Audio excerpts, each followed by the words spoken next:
Esteja convosco. Está no meio de nós. Proclamação do Evangelho de Jesus Cristo segundo Lucas. Glória a vós, Senhor.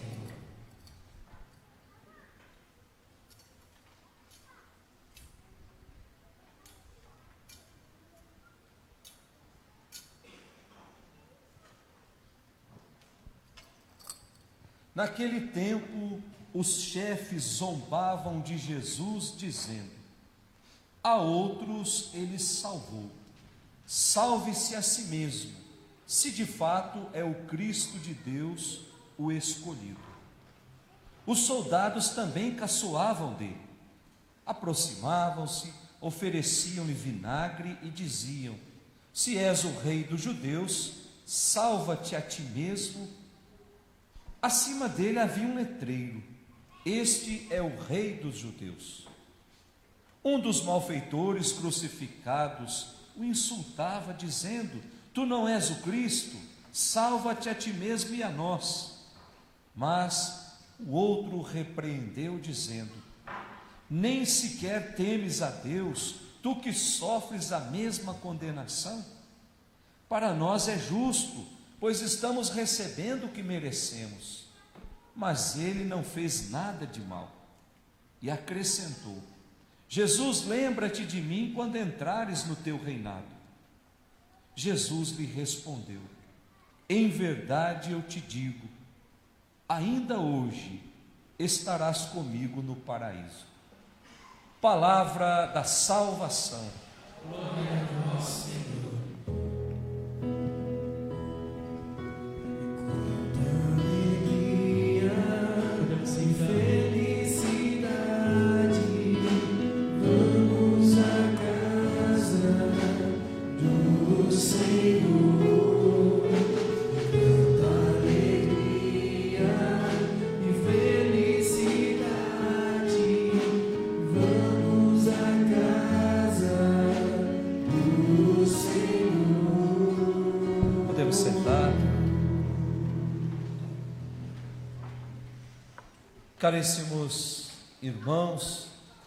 Caríssimos irmãos que nos acompanham pelas redes sociais, nós estamos meditando as leituras de uma solenidade.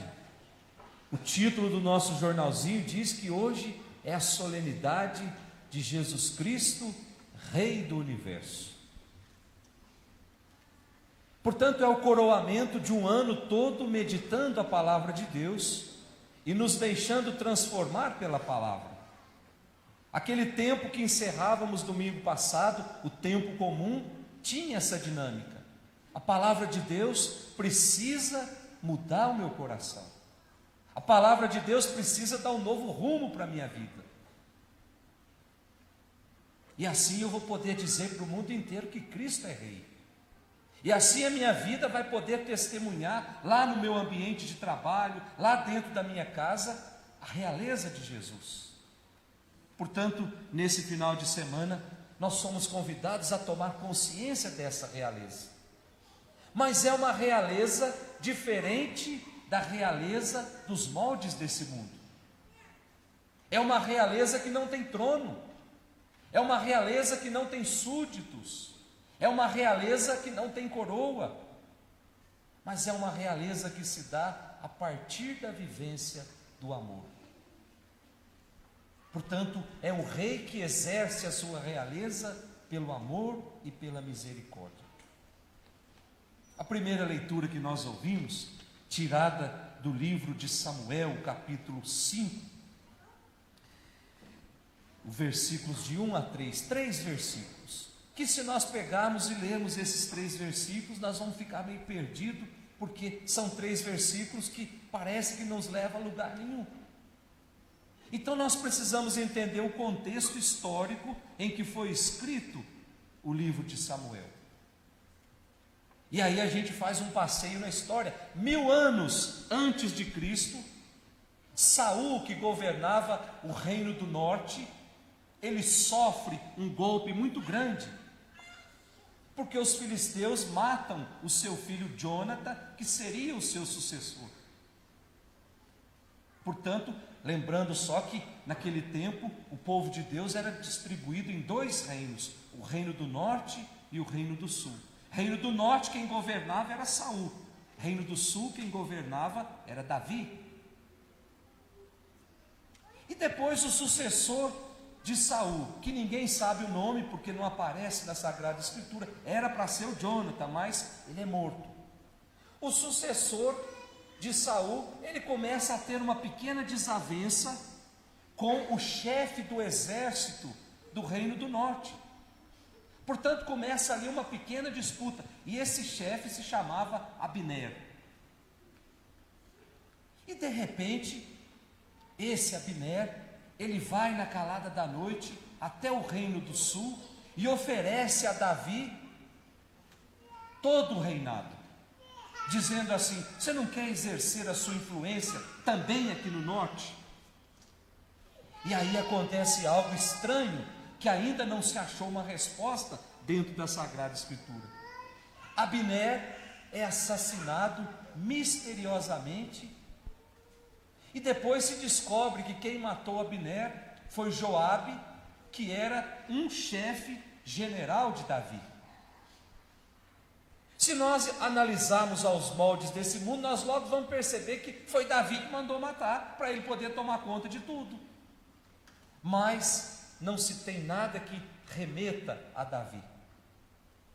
Então os anciãos do povo percebem que o reino do norte está sem um direcionamento.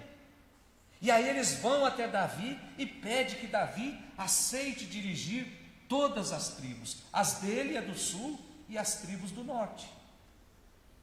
E aí então nós temos a primeira leitura de hoje, que aí dá para entender bem, em que Davi recebe os enviados que lhe propõem a realeza, e Davi aceita. Então, a partir desse momento, o povo de Deus, representado pelas 12 tribos, agora só tem um rei, o rei Davi. Versículo 2 da nossa primeira leitura. Tempo atrás, quando Saul era nosso rei, eras tu que dirigia os negócios de Israel. E o Senhor te disse: tu apacentarás o meu povo Israel e serás chefe dele. Portanto, gente, a realeza de Davi aparece como algo desejado por Deus, como algo querido por Deus. Era da vontade de Deus que todas as tribos fossem unificadas debaixo de um reino só, o reino de Davi. E o reinado de Davi foi um reinado muito frutuoso, talvez o melhor reinado que existiu, porque ele era instrumento de Deus. Por isso a importância do seu reinado. E isso ficou na memória do povo. Havia paz no tempo de Davi. Havia exclusividade com Deus no tempo de Davi. Deus era o Deus único. Havia fidelidade à aliança. E isso no futuro, diante das crises que o povo enfrentava, diante das frustrações, o reinado de Davi era lembrado como sendo o reinado ideal. Nós precisamos fazer como Davi fez. E o tempo foi se passando, e nos momentos dolorosos da história, o povo começava a sonhar com um descendente de Davi. Se Davi foi bom, o seu descendente será melhor ainda. E com muita facilidade, a palavra de Deus identifica Jesus como sendo o descendente de Davi. Ou seja, Jesus vai instaurar de novo a paz. Jesus vai fazer caminhar de novo para a normalidade. Em Jesus haverá a paz tão esperada. Portanto, o reinado de Davi, querido, desejado por Deus, também nos remete à festa de hoje. Ao proclamarmos Jesus como Rei do Universo, nós estamos dando a Ele aquilo que de fato é dele. O reinado de Jesus é o reinado da paz. O reinado de Jesus é o reinado da misericórdia, do amor. E aí a gente olha rapidamente a segunda leitura, tirada da carta de São Paulo aos Colossenses, o capítulo 1, versículos de 12 até o 20. Essa comunidade de Colosso, ela não foi fundada por São Paulo. Ela foi fundada por um discípulo de São Paulo. E eu sei até o nome, chamava Epáfras. E esse discípulo de São Paulo, ele estava muito preocupado com o direcionamento que a comunidade estava tendo. Nessa altura da história, São Paulo já estava preso. E aí esse discípulo de Paulo vai até a prisão e diz para São Paulo: eu estou muito preocupado com a comunidade de Colosso. Apareceu lá um falso doutor que está ensinando tudo ao contrário daquilo que o Senhor semeou lá. Esse falso doutor está dizendo que a adesão para ser salvo, não basta só a adesão a Jesus Cristo. Para ser salvo, eu preciso ser circuncidado. Para ser salvo, eu preciso observar alguns hábitos alimentares, não comer carne de porco nunca. Para ser salvo, eu preciso alguns ritos legalistas, eu preciso ser circuncidado, eu preciso de práticas ascéticas. Então isso está mexendo com a cabeça da comunidade. Gente, é só para a gente entender. De repente, eu saio dessa comunidade e fica sem padre aqui. E aí vem uma pessoa aqui dizendo que foi enviada pelo bispo e começa a falar um monte de bobagens, e a comunidade começa a ficar dividida. E era isso que estava acontecendo na comunidade de Colosso. Por isso, esse amigo de Paulo vai até a prisão e pede: o senhor precisa ajudar a gente. O senhor precisa dar um direcionamento, porque essa comunidade, ela é uma comunidade cristã. Ela não pode ser guiada por outras coisas.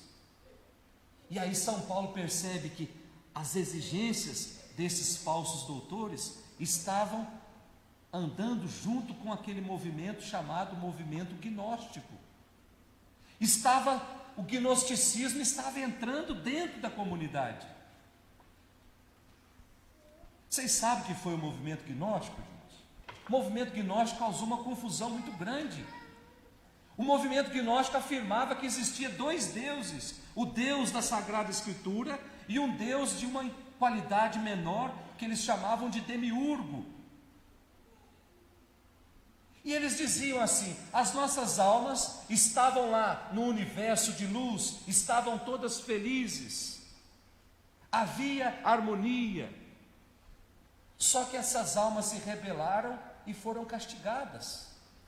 E o castigo que Deus deu para essas almas foi que elas se hospedassem em um corpo. Portanto, o corpo aprisiona a alma. Isso diz os ascéticos, ou melhor, os gnósticos. E essa alma, ela só vai se libertar do corpo através do conhecimento. Portanto, o movimento gnóstico estava entrando dentro das comunidades. E aí São Paulo vem dizer: nada disso. Basta Jesus Cristo na nossa vida. Ele é a imagem do Deus invisível, diz São Paulo.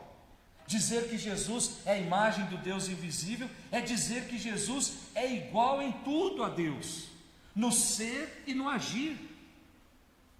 É dizer que em Jesus reside a plenitude da divindade. Jesus é Deus por inteiro, não é pela metade.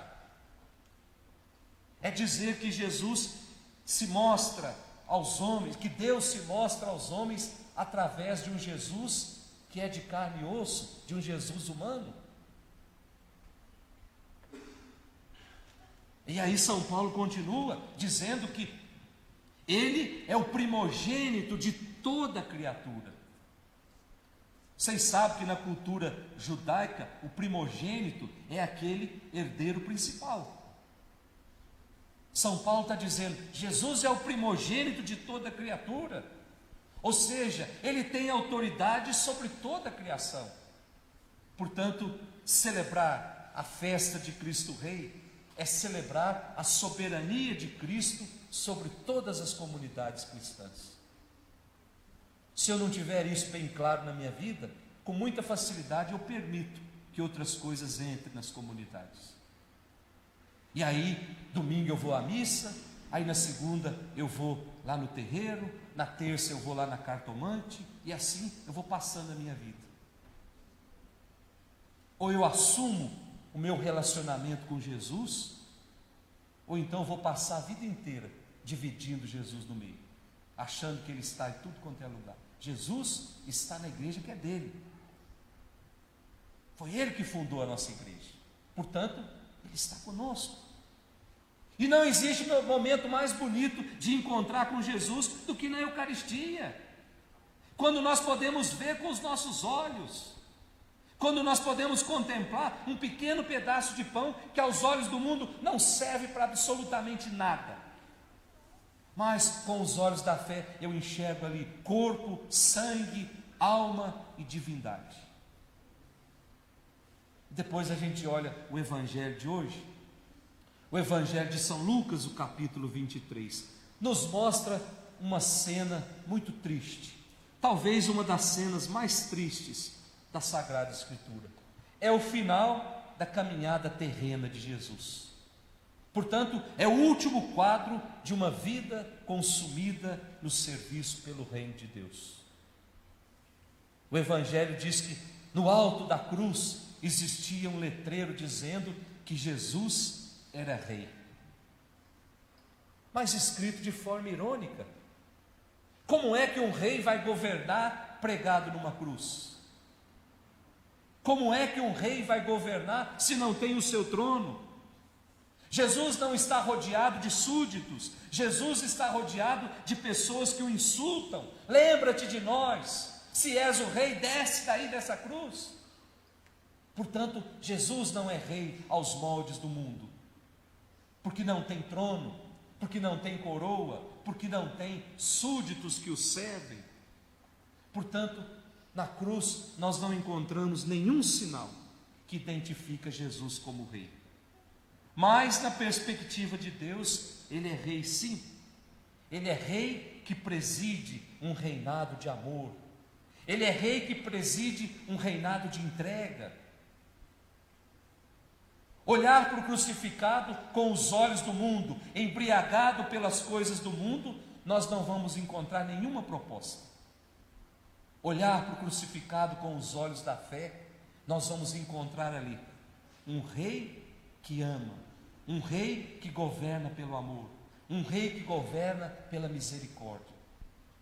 Portanto, meus irmãos, não tenham medo, nem vergonha de olhar para o crucificado. Se você tem um crucificado na sua casa, olhe para o crucificado, não como idolatria. Olhe para o crucificado e recorde que há 2019 anos atrás, Deus enviou o seu Filho para governar esse mundo, mas exercer um governo de entrega, de amor e de misericórdia. Sem o poder das armas, sem o poder da influência, sem o poder da política, mas somente pelo amor. E assim nós vamos construindo essa civilização que Jesus tanto sonhou, a civilização do amor. Que o Espírito Santo, essa luz que vem do alto, nos explique todas essas palavras. Em nome do Pai, do Filho e do Espírito Santo.